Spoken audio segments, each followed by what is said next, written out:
ఎర్రన్నాయుడు వీళ్ళందరూ ఇంప్లీడ్ అయ్యారు కదా. ఇంప్లీడ్ అయినటువంటి వాళ్ళందరూ అంటే ఏంటి, అప్పుడే కాంగ్రెస్ ప్రభుత్వాన్ని కూల్చడానికి అవిశ్వాస తీర్మానం చిరంజీవి ఇదే పెట్టుకొచ్చి వీళ్ళు తెలుగుదేశం, చిరంజీవి వచ్చి జాయిన్ అయిపోవడం, ప్రజారాజ్యాన్ని విలీనం చేసి. అసలు రాష్ట్ర విభజన టైంలో చిరంజీవి వచ్చి పార్టీని విలీనం చేయడం ఏంటి విచిత్రం. కాకపోతే ఈ పరిణామాలన్నీ ఎవరు అధినాయకత్వమేగా చిరంజీవితో మాట్లాడింది కూడా. ఎవరి దగ్గరికి వెళ్ళని అహ్మద్ పటేల్ని పంపించింది అక్కడికి. అంటే జగన్ అనేవాడు సీఎం కాకుండా చూడాలన్నటువంటిది కసిగా అధినాయకత్వం ఉంది ఆ రోజున.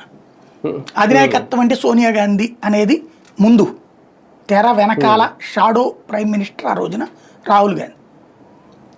ఆ సంగతి తెలుసు అతనికి. ఒకప్పుడు రాజశేఖర్ రెడ్డిని తొక్కేయడానికి చూసింది సంజయ్ గాంధీ.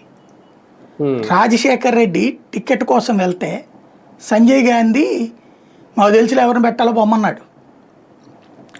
అంటే సరే వచ్చేసారు సైలెంట్గా.